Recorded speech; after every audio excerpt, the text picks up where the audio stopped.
ଦ୍ୱିତୀୟ ବାହାନ ଓଷା ବା ଦ୍ୱିତୀୟା ଓଷା, ଏହାକୁ ପୁଅ ଜିଉଁତିଆ ଓଷା ବୋଲି ମଧ୍ୟ କୁହାଯାଏ। ଆଶ୍ୱିନ ମାସ କୃଷ୍ଣପକ୍ଷ ମୂଳା ଅଷ୍ଟମୀ ଦିନ ଏହି ଓଷା ପଡ଼ିଥାଏ। ଏହି ଓଷା ବିବାହିତ ନାରୀମାନେ ପୁତ୍ର ସନ୍ତାନଙ୍କର ମଙ୍ଗଳ କାମନା ଏବଂ ଚନ୍ଦ୍ରଦୋଷ ଖଣ୍ଡନ ପାଇଁ କରିଥାନ୍ତି। ଅପୁତ୍ରିକ ନାରୀମାନେ ପୁତ୍ର ସନ୍ତାନ ପାଇଁ ଏହି ଓଷା କରିଥାନ୍ତି। ଦ୍ୱିତୀୟା ଓଷା ପୂର୍ବଦିନ ଅର୍ଥାତ୍ ସପ୍ତମୀ ଦିନ ଏକବାର କରିଥାନ୍ତି। ସେହିଦିନ ବିଭିନ୍ନ ପ୍ରକାର ପିଠା ବ୍ୟଞ୍ଜନ ତିଆରି କରାଯାଏ। ସନ୍ଧ୍ୟା ସମୟରେ ନଦୀ ଓ ପୁଷ୍କରଣୀ ତଟରେ ଓଷା କରୁଥିବା ନାରୀମାନେ ପୂଜା କରିବା ପାଇଁ ଯାଆନ୍ତି। ଚିଲ ଶିଆଳର ଛବି ବା ମୂର୍ତ୍ତି କରି ଦୀପ ଧୂପ ଫଳମୂଳ ନେଇ ପୂଜା କରିଥାନ୍ତି। ଅଷ୍ଟମୀ ଦିନ ସକାଳୁ ଉଠି ଘର ସଫା କରାଯାଏ। ସେହିଦିନ ନିର୍ଜଳା ଉପବାସ ରଖିଥାନ୍ତି।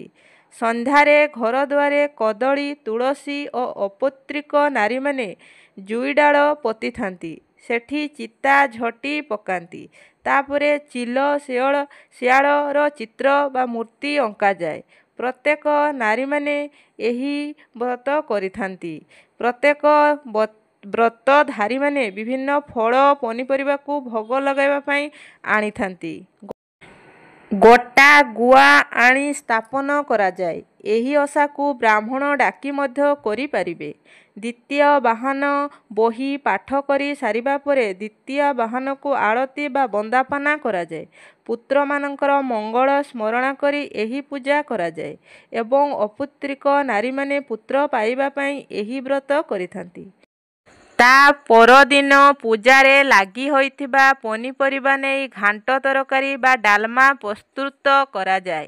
ଏହାକୁ ଆମେ ଘାଣ୍ଟିଆ କହିଥାଉ। ଏହା ପଶ୍ଚିମ ଓଡ଼ିଶାର ଏକ ପର୍ବ। ଭିଡ଼ିଓଟି ଭଲ ଲାଗିଲେ ଭିଡ଼ିଓଟିକୁ ଗୋଟେ ଲାଇକ୍ କରି ଚ୍ୟାନେଲଟିକୁ ସବସ୍କ୍ରାଇବ୍ କରିଦେବେ।